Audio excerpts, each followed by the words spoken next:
Welcome back to Pack Rat Shack's Just Get Her Done series. If you have been following along, you already know what projects we have gotten done on my house. We have refinished the shutters, repaired and repainted some bad sections of siding, refinished both the decks, completed Stormy's space inside and out,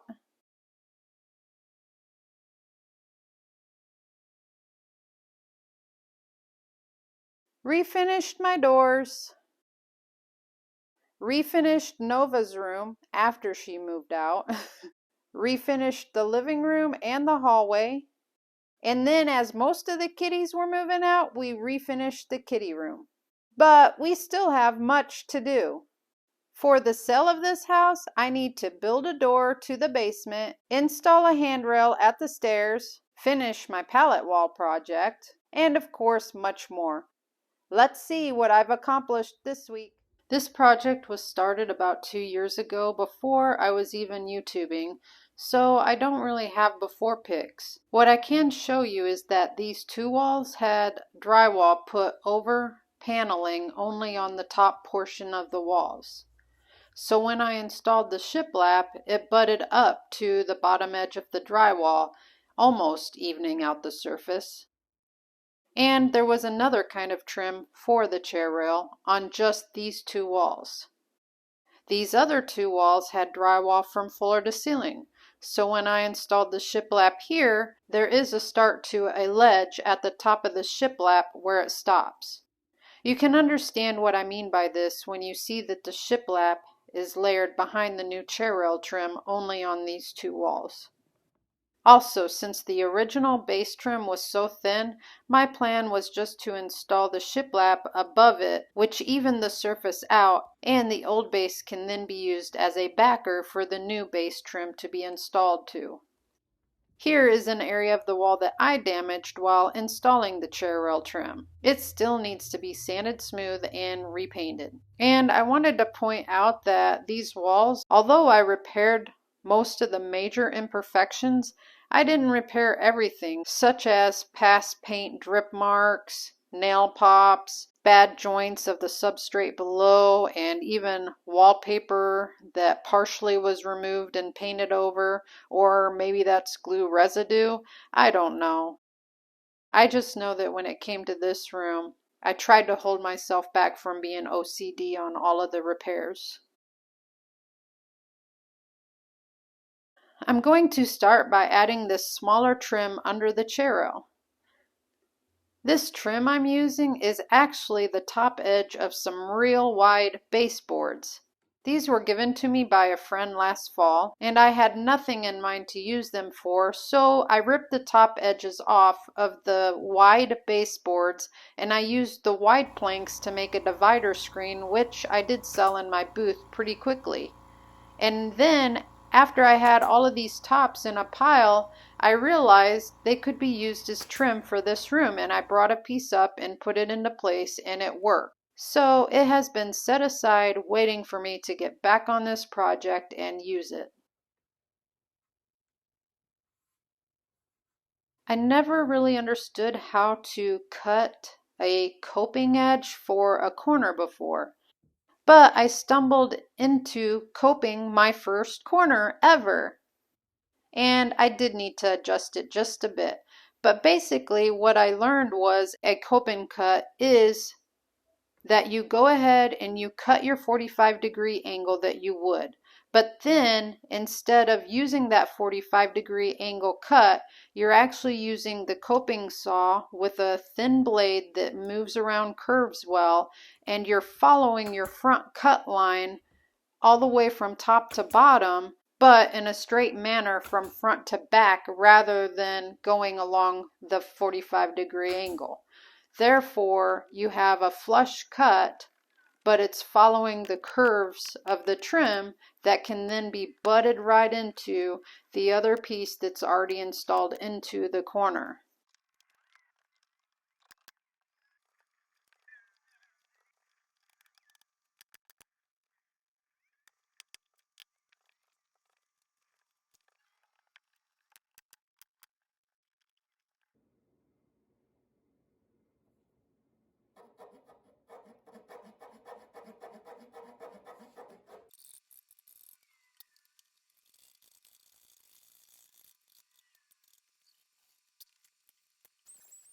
I needed a piece to go under this chair rail because while I was installing it, I had to level it out, which caused a different line than where the shiplap butted up to the drywall edge.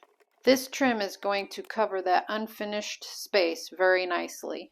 I knew I was going to be cutting it very close with this trim, and it looks like I am less than a foot short. The problem is you recall, I ripped this off of a wide baseboard. Therefore, you cannot go in and just buy a trim that's in the same detail and size range. If I wanted to spend $35 on another piece of base trim, then I could do that. But in my eye, it's a waste of money to spend on a big piece that you'd have to then find something to do with when you only need less than a foot. So while I go ahead and brainstorm how I can possibly mill my own piece of trim, I'm going to go ahead and continue on by rounding over these corners and then installing the new base trim. I also round over the corners on these, but I do it before installation. Also, I would like to add that when I originally was redoing this room, I did replace the carpet. This was an original Berber carpet with that diamond pattern, and it was such a light off-white that you really couldn't keep it clean, and it showed a lot of stains. There were stains on it already when I moved in, but I have to admit I caused some more stains, even spilling this nice, heavy, thick red paint on it. Now, I'm not proud of myself for doing that because it's a waste of paint, and it shows how careless I was being since I already knew I would be replacing the carpet anyway. I chose this option for carpet because it's universal, it will have longevity, it cleans up well, and it will hide most stains that may not clean up completely.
Now, I had already primed all of these walls with a red added to the primer and completed 2 full coats of paint when I originally set out to upgrade this space.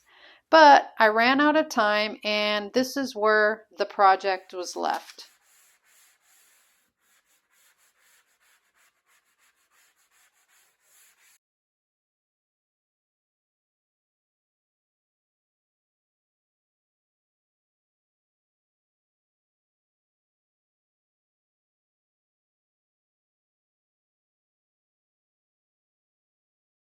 I'm just going to use my paint to prime these 2 repaired sections of wall that I need to catch up with the level of coverage the other walls are at. Then I'm going to do 1 more complete coat over all of the walls to get full coverage.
I am using this small roller because it will get in above the doors and windows where a thicker roller will not. But I'm also worried about not having enough paint if I use one of those big thick rollers. Turns out, with using this tiny little roller, I only used about half of what I had on hand.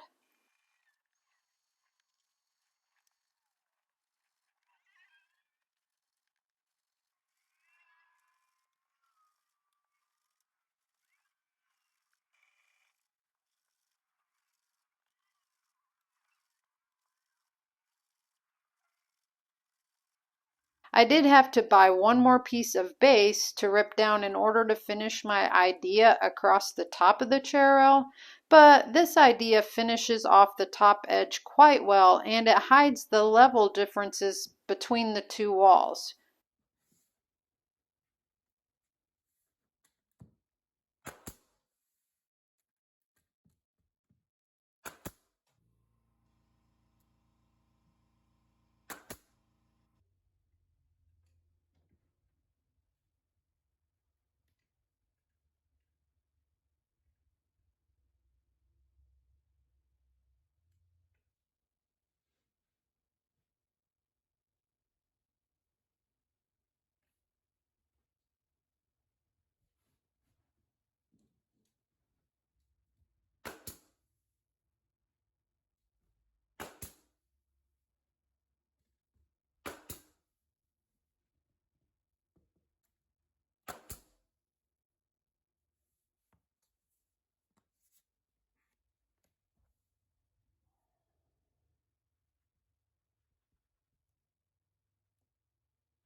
Technically, it's not good to splice in such a small piece, but I think I get it in very nice and smooth. And after all the nail holes are filled in and the pieces are caulked and that last coat of paint is on, you'll only notice it if you're looking for it.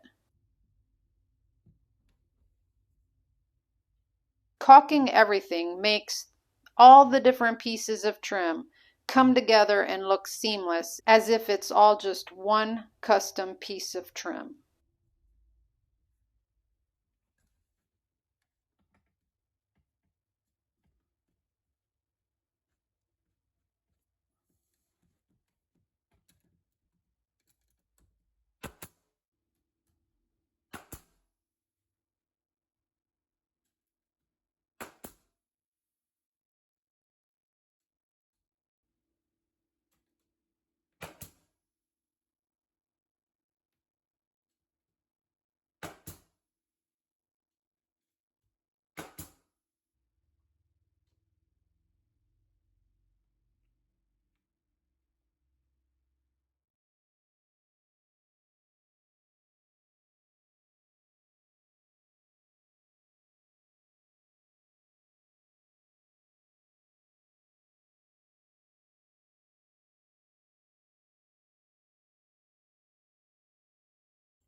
So now it's time to get to it.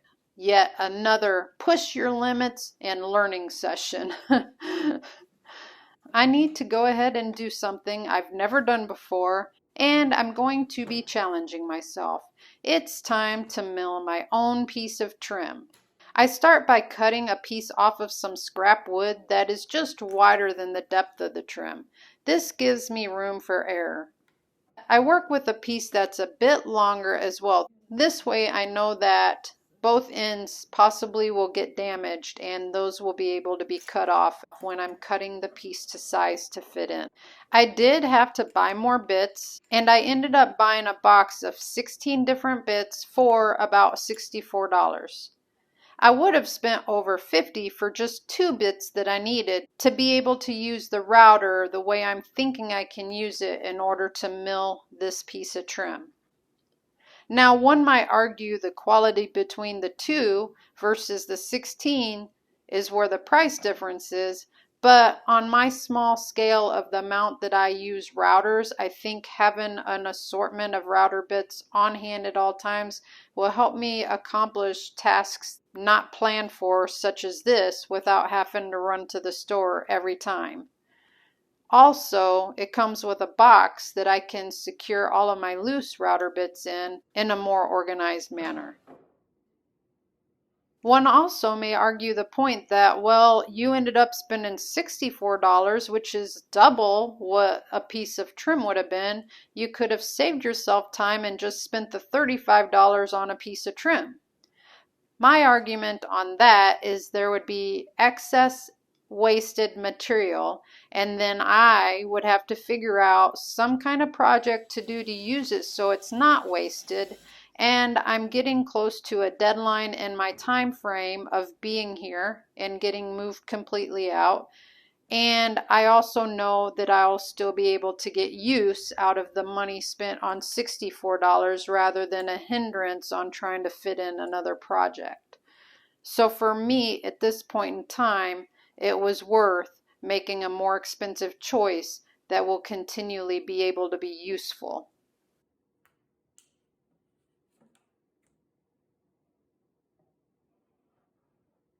And here I'm just figuring out how to use these tools that I have to make this piece work. There's definitely easier ways to do this, and probably less risky as well. Although I'm being as safe as I know how to be, always unplugging when I'm adjusting or changing the router bits, always trying to push away with the router, and I'm wearing my mask and glasses for protection. I keep adjusting levels and positions of the backstops and guides in order to alter the path that the router goes down.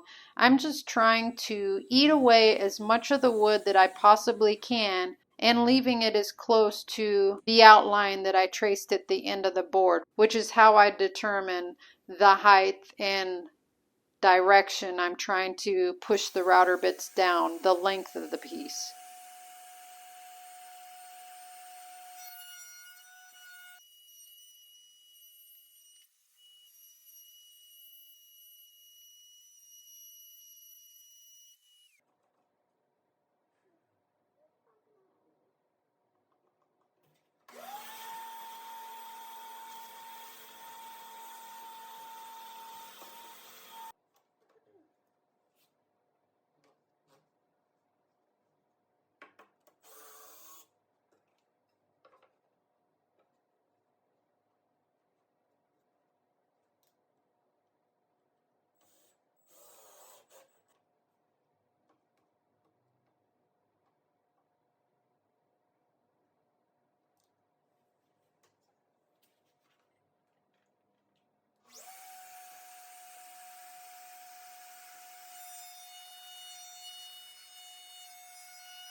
I did try chisels and a scraper after I was done with the routing to try to just get a last little bit of meat out of there before using the sander, thinking it would save time.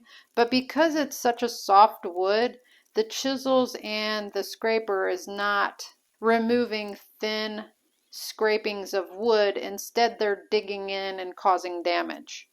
And this is possibly because I don't have them as sharp as they need to be, or I'm not as versatile in using them.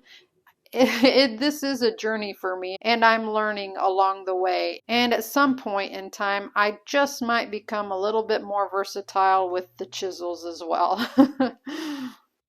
So on my first try, I discovered that trying to form my piece with the widest section of that scrap piece of trim that I had actually made this piece too tall.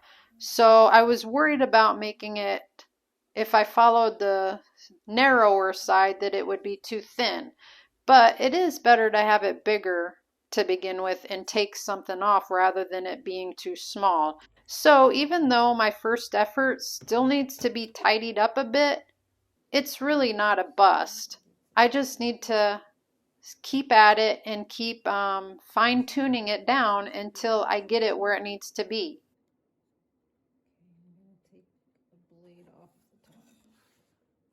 And after I've taken some of the top edge off with the table saw, I go back to securing it onto my work surface so that I can use the Dremel and the sander and keep eating away at the material till it gets thin enough. And then when I try to place it again, it's still too tall. So I go back and I keep removing a tiny bit off that top edge until it's just right. Then I go ahead and I round over that top edge again. And after it fits just right, I go ahead and reprime it with a couple coats of Ben Shellac primer.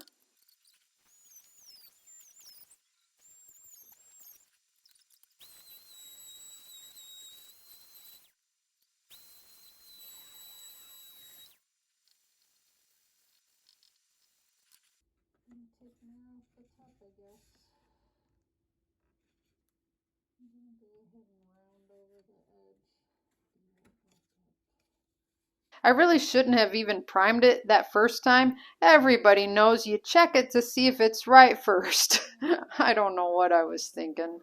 So we finally have it. It's a fit. It may not be perfection, but I'm proud of myself. And standing back, looking at it, especially after everything's been painted full coverage for the last coats of paint, you can't tell that this was a piece that I milled. So I'm really pleased with how it turned out. Even though it was a headache and I admittingly became a little frustrated at times while I was working through it.